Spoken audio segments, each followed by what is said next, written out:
I had a replica of Jules Rimet cup from ammunition cartridges and brass. And I used these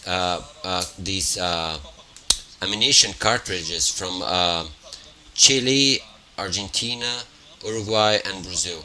And in all these four countries, the regime used football as a means to advertise its humanist um, ideas. And I'm not sure if Jules Rimet uh, uh, is not in exhibition at the Brazilian Football Confederation. Is not the original because it was stolen in 1970. The state, and so the cup was stolen in Brazil, and the one we have today, it's a replica. So because that's a replica, it's not original. I took the liberty of also doing a replica with other materials. And now it's the 2018 work at the MAC Niterói, which is a building designed by Oscar Niemeyer. It faces the Guanabara Bay. I was invited by uh, Flávio Labarra, eh, by the curators, to think of an exhibition at this room here called Veranda, and it faces the Guanabara Bay, and you see the ships and tankers, ferries. When they invited me, I studied all exhibitions that took place in that same room to understand how other artists occupied this space, which is very difficult, and it's a space you hardly win from the view. So anything you put in front of this window, people will take pictures of the view, and it's very hard to win that because that view is amazing. And at the same time, I wanted to study landscape paintings, which is a recurrent theme, and it's Baía de Guanabara Bay, Ilha Fiscal, Ilha das Cobras, and you did not had a painting of Guanabara Bay from Niterói. And so I wanted to have my own Guanabara Bay work from Niterói. But I didn't want to do this simply by proposing people to look at the Guanabara Bay as an art. And I realized, uh, I while studying the previous exhibitions, I came with an artist who put different toys and religious statues that put in front of it. And there's a perversity of toys in Brazil, especially in in Rio, where kids in slums, they play with police cars and big police cars. These vehicles uh, that one way or another will perpetrate violence against their bodies. And I was looking at this perversity, how this play would also have this violence and how it perpetuates this. And so what I did is to buy these toys, these uh, law enforcement vehicles, and have a replica using again ammunition cartridges melted and molded as such. these cars who take people's lives every day in Brazil. So I collected these with some people in uh, in Rio and other cities, and I melted it and put it together with brass, and I had these vehicles. Some representing a Portuguese ships, a war tank, a mobile base from a military police from São Paulo, some transportation cars, and these were laid over bricks, who are still used today. They have 42 meters linear, and it was put this way because when you see these cars, they would almost be over on the sea, which would kind of bring the notion of the Portuguese and French ships that entered the bay back during colonization. And the title of this work is toy which makes a hole at sweatshirts. It's from music from Racionais, Brazilian rap band, and has different readings of this. Uh, if you don't know this toy which makes holes in sweatshirts, it's a gun. It's a piece, and so they now kids are playing with these toys, but in the end they'll have holes in their sweatshirts shot from these. So I wanted also to bring the idea how this play is very tense. This is a work from 2017 at Leme Gallery. It's called Portuguese Cobblestones, where at the exhibition we had three, but I did a total of 12 of these boxes where I have Portuguese cobblestones walk, and I put the names. I combined the color of the stones to write the names of the countries where the slaves came from. I used these Portuguese cobblestones because these were used to represent the Portuguese colonization. In Portugal, they were used by trained artisans, but here in Brazil, slaves would do it. We still have these in Brazil, but they are very damaged, and these stones are missing, and these stones are used in lynching nowadays.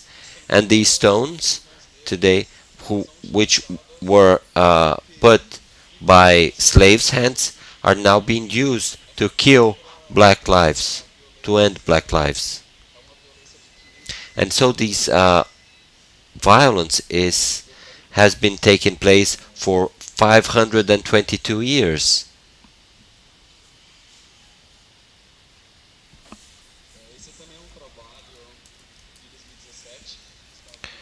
And this is a work from 2017. Uh, it's a work called Work,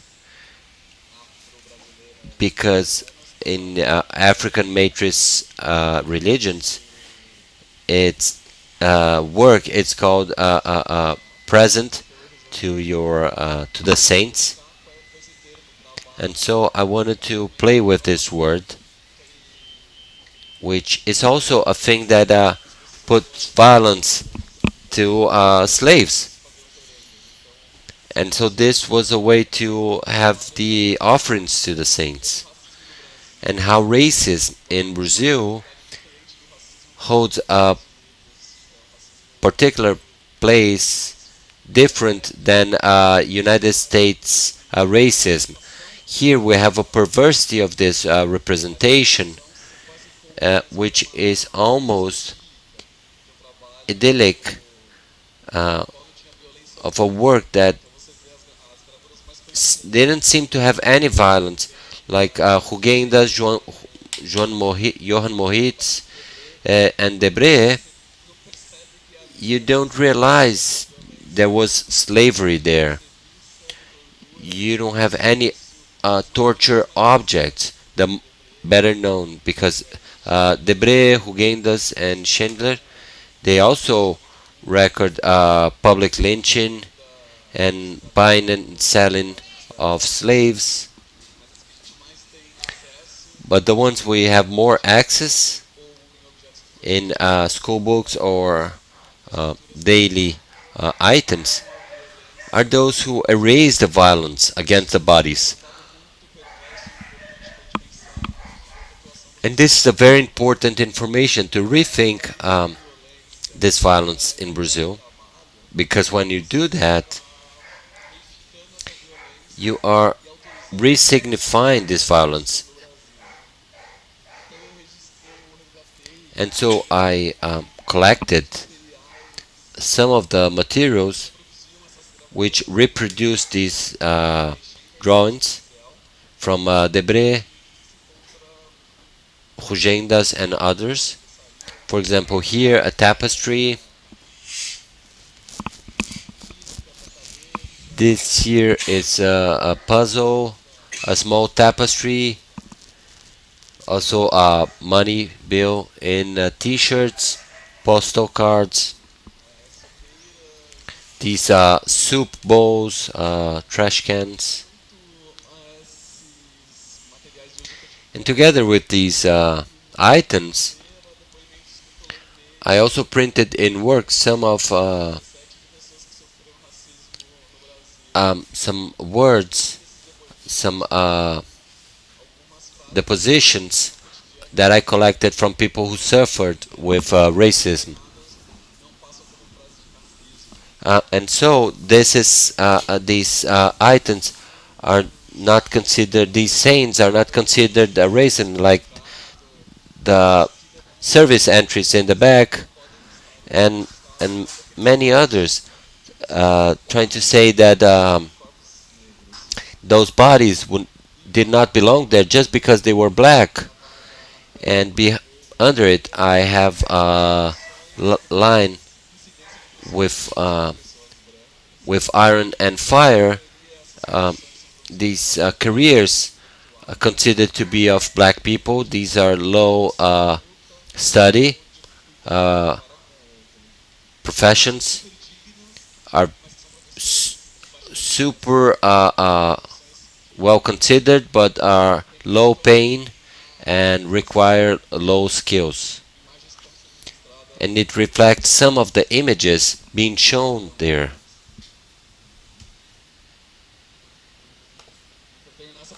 And to finish this first part, to go into the Black Encyclopedia, I wanted to show this work. It's called Justice and Barbarian, by invitation of Márcio Seligman. Was exhibition sponsored by Goethe Institute. And we wanted to rethink the books of the Truth Committee from Brazilian Congress. And when he invited me to do this, I could not think of those books, and I could not stop thinking about that, because for myself, keeping similar practices to the colonial animal keeping, many of them to the ones that were taking place from the lynching that we see nowadays. So what I did is suggest him that instead of showing what was as a content and better the quantity of acts of violence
Mm.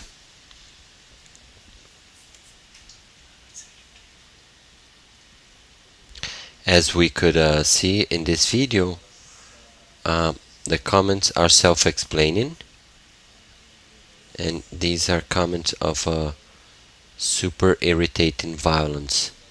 And to finish this first part and to move on to the next part, I wanted to mention that my work is focused in thinking and reflect over the history of violence in Brazil through images, and more specifically, how images are used by the forces of power to propagate a type of sociabilization and type of violence continuity in Brazil. And ever since 2014, I'm reaching 15 years career now, and I intend to keep studying how the usual speech is used in Brazil to subjugate bodies. And we had to use some narratives in special. I have audiovisual resources to destroy these speeches of propagation of systemic violence. And so, um, my intellectual trajectory into this, to changing the narratives to show how outrageous is the violence contained in these images. But another part of the program is to study how the history of Brazilian people, it's the story of Brazilian black people, and how we manage to, as a society, to bring to light some stories that are left to the past, and these are forgotten by a racist institution that is Brazil. And the last study that became public was a Black Encyclopedia, which um, I I did with Flavio Gomes and Lilia Schwartz. Um, it's a book published by Companhia das Letras, and we had an exhibition together with São Paulo Pinacoteca, which was from May to November 2021. And in both, at the exhibition and in the book, we bring stories of black black famous black people from past centuries. Some These are some 550 uh, black people that had um, their lives interrupted either naturally or the majority with violence. And so we put together the history of these people who are not here anymore, and to say when we talk about their death, we're talking about their lives. So it's a sort of a homage to the people who were important to put together the country we have today, but who have their histories erased and destroyed. And so we put in this book that people in the book, they died two times, which are one in during their lives and one in memory. So we wanted to bring back the memory of these people who had their lives neglected.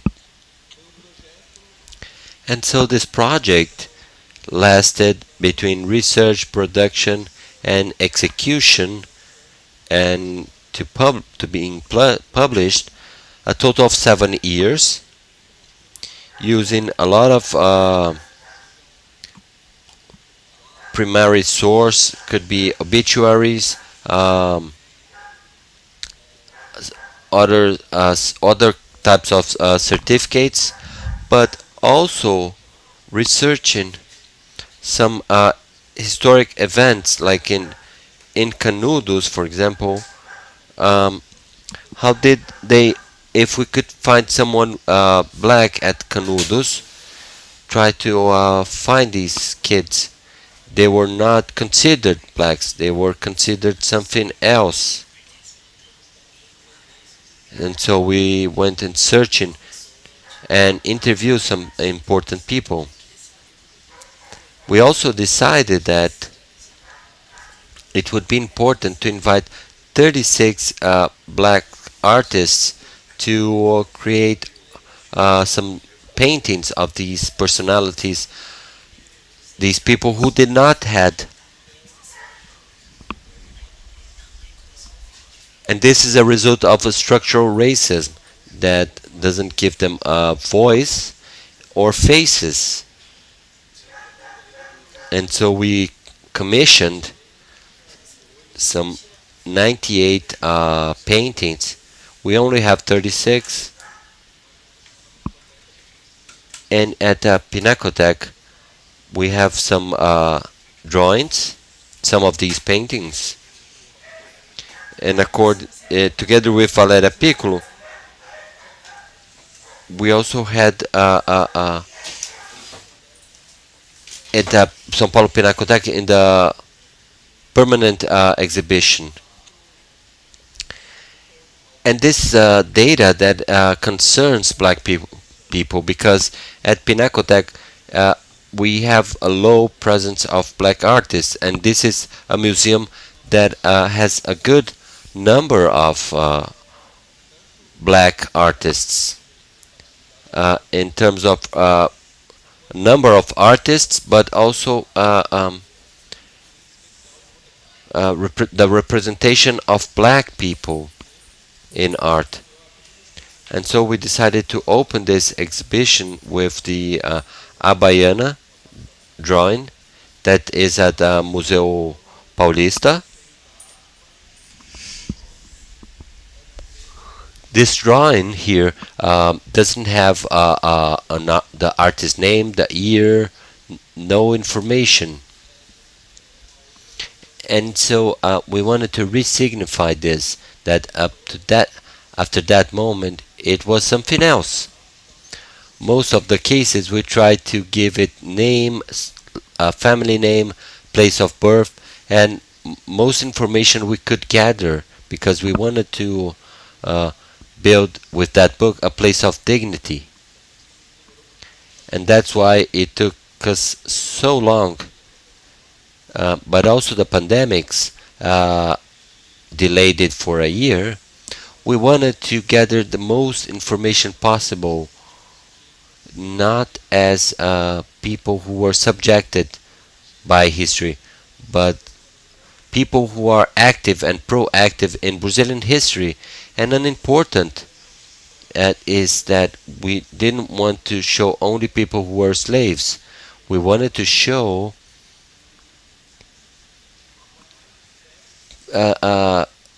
the most diverse map of black existence in Brazil. So we went from doctors, congressmen, artists,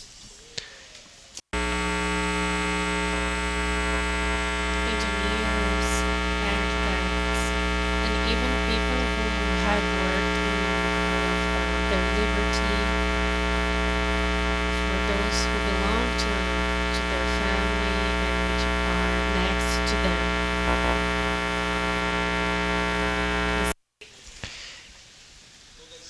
and the whole choice uh, is, it was out of it. We wanted to cut. We were also giving our own perception, our point of view,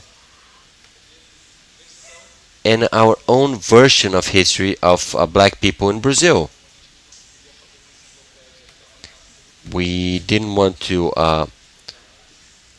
We wanted to do an encyclopedia embracing everyone, but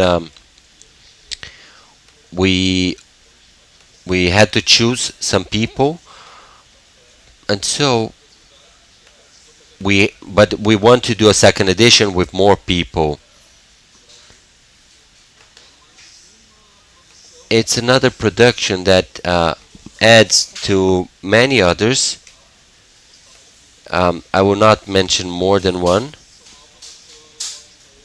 Uh, Professor Tobis Moura, who had excellent uh, uh,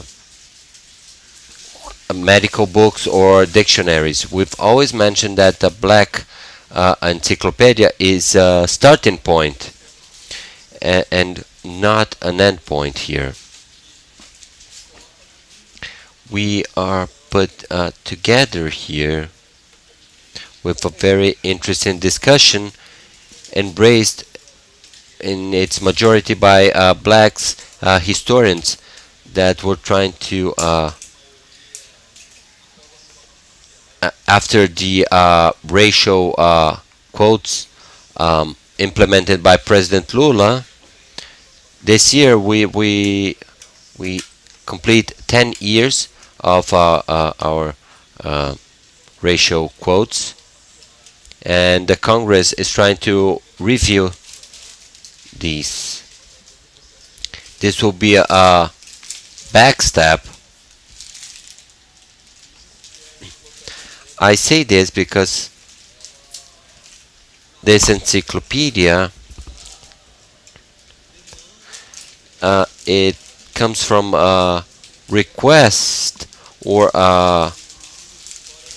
to review Brazilian history in schools from the first years of school to all the way to the last year of high school. And so we have this book to get inside the debate of the law 10.216, which wants to review the teachings in school. This is a view of the exhibition. I'm sorry for the image. These are the pictures that I took on the internet and from my cell phone. All of the portraits, the pictures, we positioned some sort of a biography, a summary about the personality of the person who was described. Because this is an exhibition that without a text, it doesn't happen, doesn't work. There you can see an image of a person who was silenced, had her or his history silenced, and not only on this exhibition but in all artworks, separated or together. If we don't have a biography, it means we are making this person invisible. This person.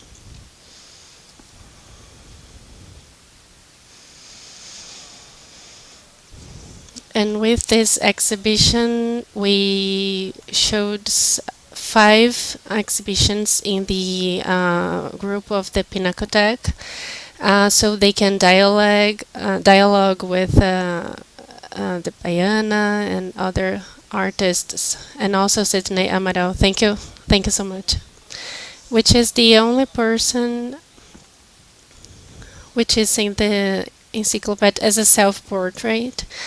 Uh, he left us, and unfortunately, and he is now on the book as the only person who has a self-portrait.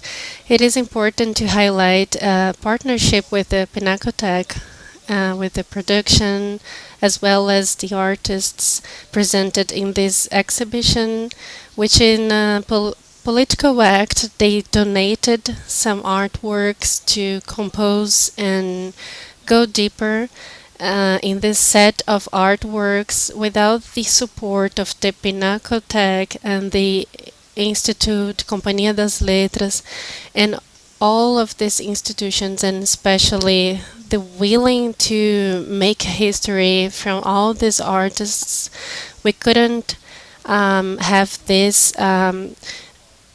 exhibition happen. This is very important for many reasons to highlight that from today in 100 years, when people start researching the image of a zombie, for example, they're going to see this beautiful image, or when they research Luisa Pinta, they are going to see this extraordinary from another artist. And when they research from Danielle, for example, the leader of this type of artwork, they are going to see this genial artwork. Or even when they research for Martinha, which is a religious leader, they are going to see this amazing artwork from Rebecca Carabiá. It is to say that we are making a real intervention on the art and history of Brazil. We are rewriting the history of Brazil. We are getting together and making history with the strength, either with the book or with the exhibition, with the anti-racist intervention in the history of Brazil. And I conclude my speech here to say that it was difficult to make this discourse today, and this is in honor of Elza Soares, who passed away today. And without her, we wouldn't be able to build history for Black people in Brazil. And as she used to say, "Let me sing until the end." So I'm ending here with this honor for Elza Soares. Thank you so much.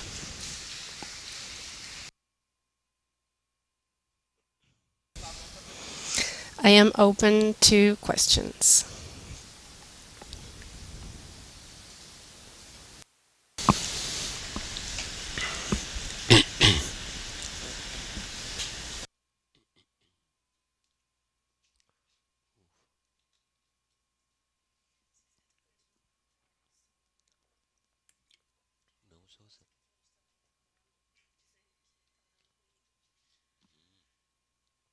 Ele trocou seu fone?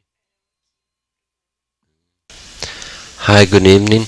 My name is Luis Santos, and I'm curious.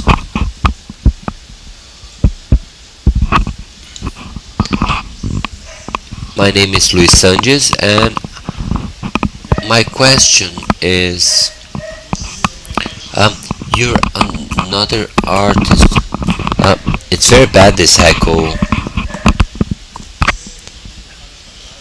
You're like Carlos Fajardo, who don't execute your work, or you do, or, or you order someone to do.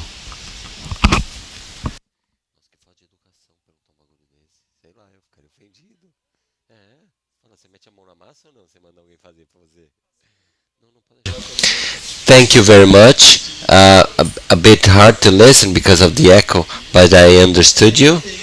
It depends, really. It depends on the work, actually. Uh, it's difficult to put a number, but in the majority, I do any some part of the process when I don't do everything. But some processes are built by others. But I also like to work different from other artists. I don't like to work with people who work with art. I like to work with people and cherish the work of these other works. The metallurgy professional I use are not one that do other types of work. Today I'm working with a guy who used to be the driver, uh, whose brother is driver from the gallery, um, and I like to work with them. So I go there with the locksmith, even if I'm not welding, but we build it together. So the only ones I don't do are welding, because I don't know how to do it, because this is very industrial. The casting, yeah, it's very, it's it's a manufacturing work. Any other question?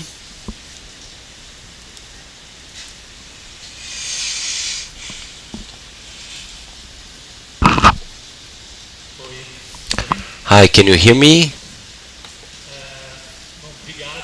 Okay, so thank you for showing. Well, everybody mentioned the echo. Well, thank you for showing your work. Word for it's hell yeah. Uh, but the word in sudden death of that work from 2014, so a bit less of the still of the Brazilian jersey. And how do you see the result of this work? É aquilo que eu falei aquele dia. Tipo, o cara queria pegar o microfone e falar alguma coisa.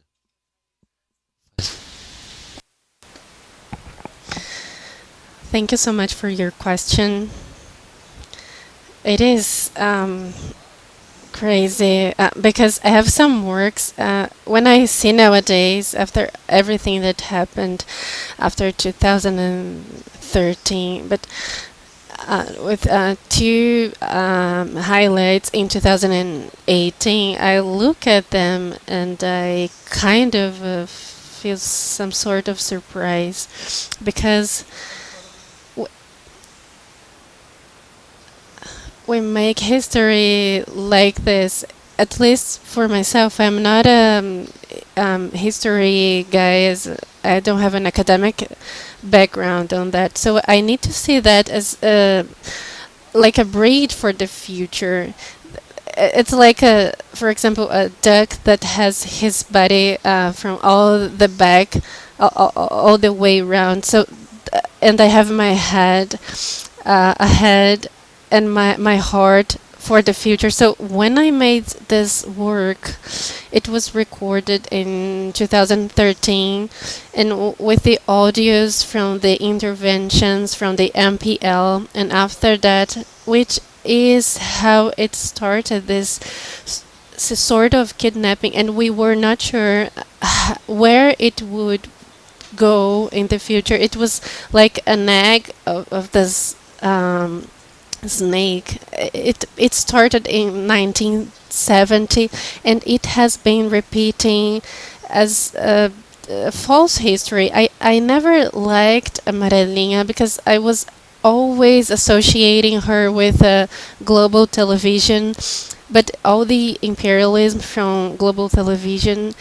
But I always thought it was all weird, but they, not only me, but many artists, Folha de São Paulo was trying to rescue Amarelo in 2020, and they were trying to rescue Amarelo, and they called many artists in favor of democracy. But the only thing I got was I got suffocated with yellow, with Amarelo.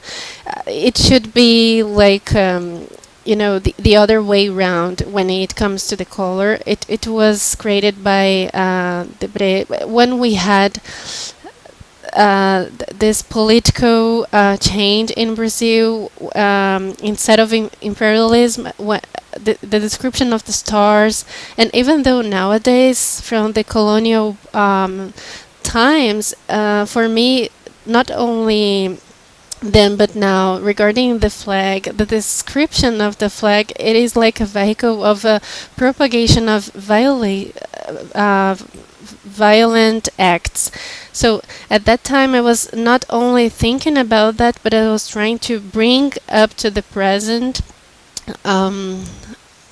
all this repercussion that I could explain. And since 2014 and since 2017, I have been showing this work in different exhibitions in different contexts. But unfortunately, the relevance of this work brought a different context. Unfortunately, I was not looking to see this type of result, but this only shows how we are not progressing as a society. But this type of work bothers me. I wouldn't not do it, but it makes me feel uncomfortable because it brings an aspect of contemporary times, but not on the history part of it. Did I reply your question? Does anyone else have any other questions?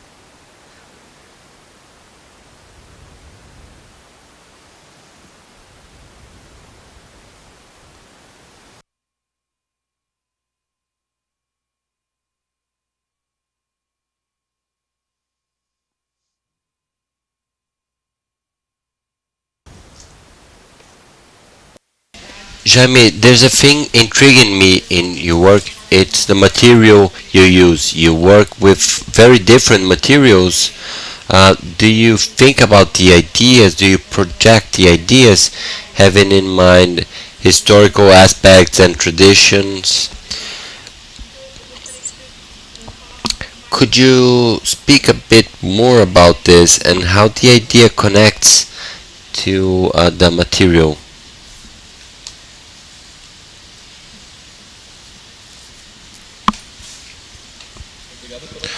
Thank you very much, Valeria.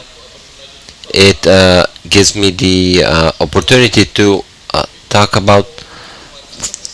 For me, I see myself as a conceptual artist. We need to think a different way to think conceptualism below the equator line. The this under global is not similar as the global north. It's more hermetic. Our conceptualism is connected to our popular history of the history of popular materials. We cannot do conceptual art in Brazil with the idea of materials, how materials are used in a global history mindset. So when I use Pemba, for example, I'm not using it solely because it's white over a black material, but because this Pemba chalk is used by African matrix religions. So I'm denouncing a violence that you use to get to this territory and the construction of this Brazilian African matrix Brazilian religion. And it's not just to reproduce a sidewalk, but because those cobblestones are used for suffering, for torture. So when I planning a work, I'm trying to reach a place that is close to a mimetic idea and conceptual project of that work. So difficultly I'm at my workroom and test the materials. Sometimes the material calls for me and I need to search for a historical use of that material. So when you ask me about my what would I talk about, that's why I gave it the name it is, because I have the raw material and then I go find the historical aspect of it. And I had this Italian artist who trying to compare my work with conceptual art Italian artists which used similar materials but was talking to some about something else.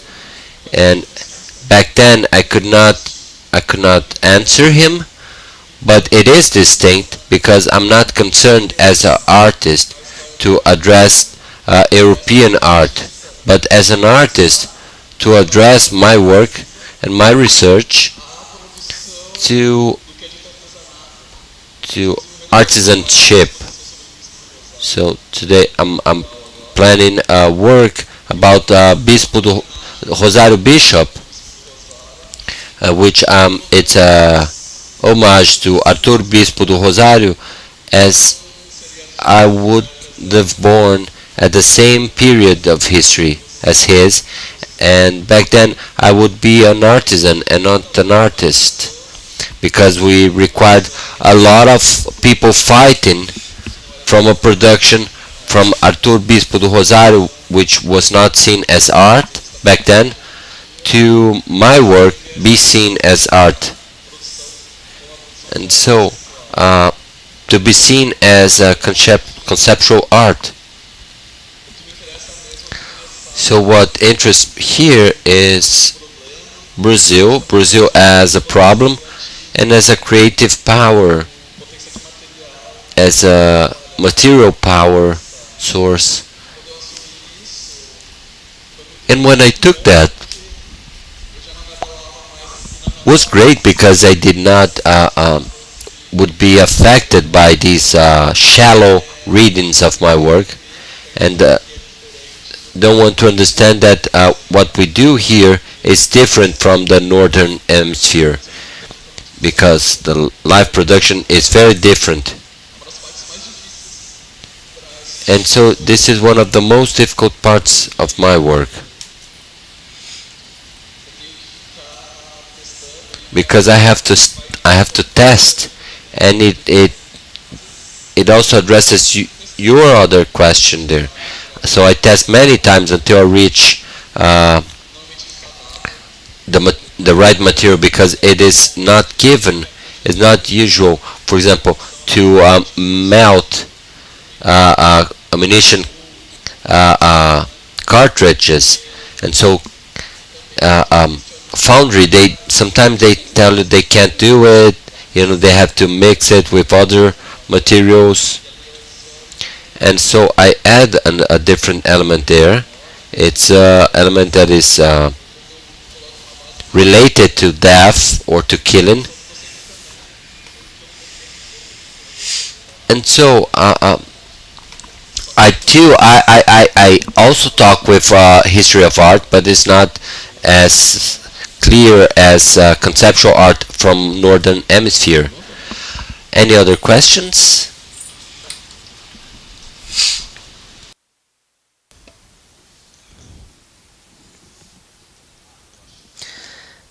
Okay, I guess time's up.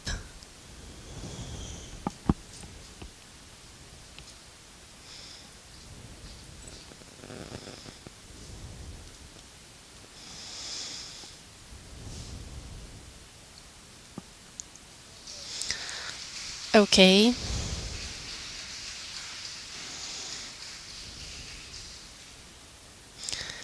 That's it.